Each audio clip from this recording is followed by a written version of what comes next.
Mengenang sosok Paus Fransiskus, meninggal dunia 88 tahun.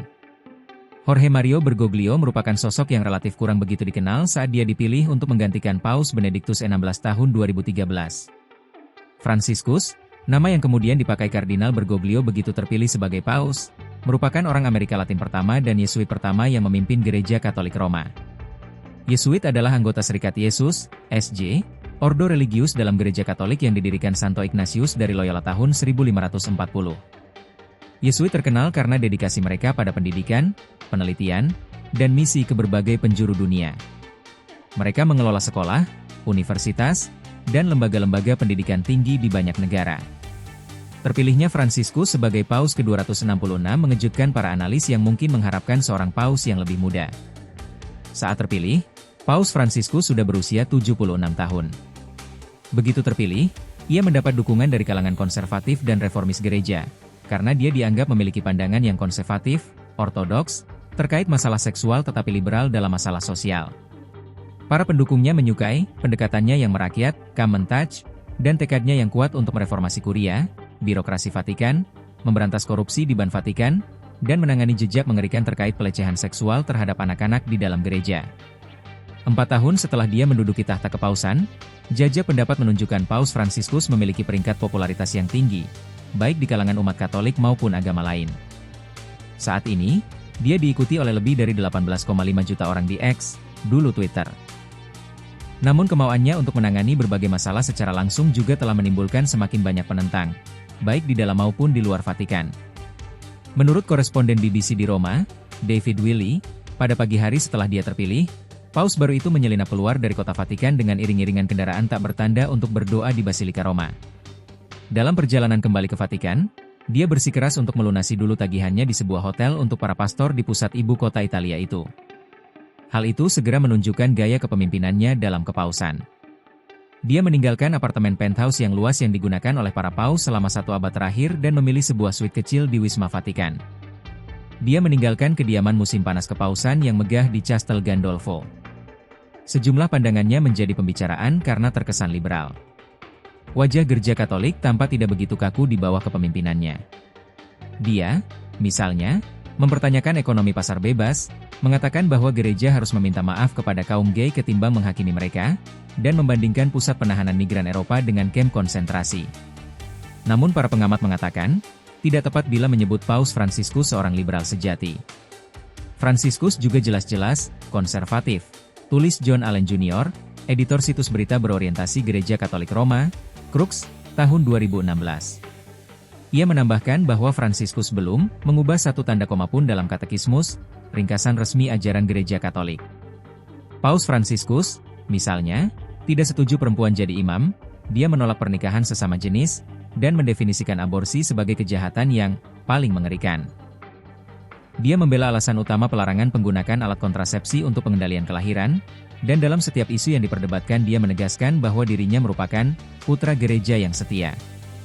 Namun, sikapnya yang tegas terhadap kuria dan kemauannya untuk melonggarkan sikap gereja terkait isu-isu seperti orang boleh terima sakramen komuni setelah menikah lagi, setelah sebelumnya bercerai, memperkuat resistensi terhadap otoritasnya. Dia juga tidak ragu untuk menggantikan kardinal-kardinal yang pandangannya tidak sejalan dengan dia. Jorge Mario Bergoglio lahir pada 17 Desember 1936 di Buenos Aires, Argentina, dari keluarga imigran Italia. Ayahnya, Mario, seorang akuntan yang bekerja di perusahaan kereta api dan ibunya, Regina Sivori, ibu rumah tangga yang berkomitmen untuk merawat 5 anaknya. Bergoglio lulus sebagai teknisi kimia tetapi kemudian memilih jalan hidup menjadi imam Katolik. Dia masuk seminari diosesan di Villa Devoto. Pada 11 Maret 1958, dia memasuki novisiat Serikat Yesus. Berdasarkan biografi resminya di Vatikan, ia ditahbiskan menjadi imam Jesuit tahun 1969, dan melanjutkan studi di Argentina dan Jerman. Saat masih muda, satu parunya diangkat karena infeksi. Tahun 1992 ia menjadi uskup titular Auca dan uskup pembantu Buenos Aires. Tahun 1998 menjadi uskup agung Buenos Aires. Pada konklav, pemilihan paus, tahun 2005, ia dipandang sebagai salah satu calon. Ketika masih sebagai Kardinal Bergoglio, Khotbahnya selalu berdampak di Argentina dan ia sering menekankan inklusi sosial, dan secara tidak langsung mengkritik pemerintah yang tidak memperhatikan kelompok masyarakat yang terpinggirkan. Francesca Ambrogetti, yang ikut menulis biografinya, mengatakan kepada kantor berita Reuters bahwa daya tarik publik terhadapnya terletak pada gaya hidupnya yang sederhana dan asketis. Selama 15 tahun menjadi Uskup Agung Buenos Aires, dia melakukan banyak perjalanan dengan kereta bawah tanah dan bus. Umat saya miskin dan saya adalah bagian dari mereka, katanya lebih dari sekali, saat menjelaskan keputusannya tinggal di sebuah apartemen dan memasak makan malamnya sendiri. Dia selalu menasihati para imamnya untuk menunjukkan belas kasih, keberanian kerasulan, dan tetap membuka pintu bagi semua orang.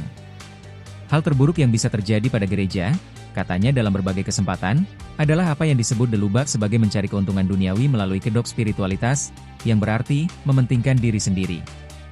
Berbagai pandangan Fransiskus diuji di Argentina, negara Amerika Latin pertama yang melegalkan pernikahan sesama jenis dan presidennya saat itu, Cristina Fernández de Kirchner, mempromosikan kontrasepsi gratis dan inseminasi buatan. Salah satu subyek kontroversi terkait Fransiskus adalah perannya pada masa kediktatoran militer Argentina tahun 1976 hingga 1983, ketika ia memimpin Ordo Jesuit di negara itu. Wartawan BBC, Vladimir Hernandez, melaporkan bahwa Paus Fransiskus dituduh telah secara efektif menyerahkan dua rekan pastornya ke tangan otoritas militer pada tahun 1976 karena dia menolak untuk mendukung secara terbuka pekerjaan sosial dua pastor itu di daerah kumuh di Buenos Aires. Pekerjaan dua pastor Yesuit itu di daerah kumuh tersebut membuat marah junta militer pada saat itu. Tuduhan lain yang dilontarkan terhadapnya dari era Perang Kotor adalah bahwa ia gagal menindaklanjuti permintaan untuk menemukan bayi dari seorang perempuan yang diculik dalam kondisi hamil 5 bulan dan dibunuh tahun 1977. Diyakini bahwa bayi tersebut diadopsi secara ilegal. Vatikan telah dengan tegas membantah Paus Fransiskus bersalah atas kesalahan apapun di bawah junta militer Argentina.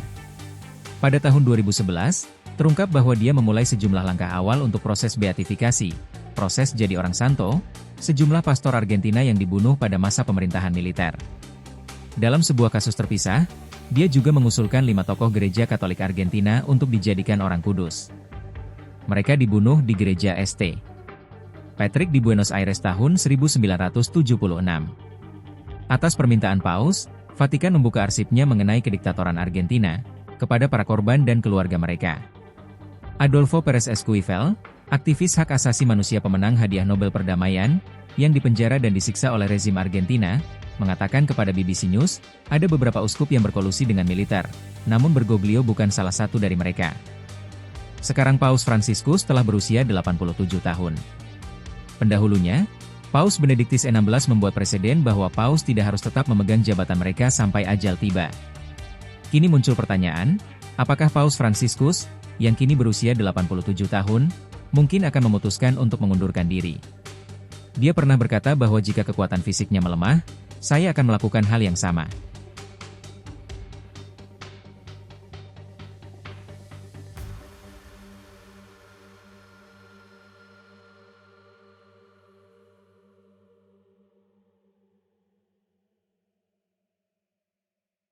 Download Tribun X sekarang, menghadirkan lokal menjadi Indonesia.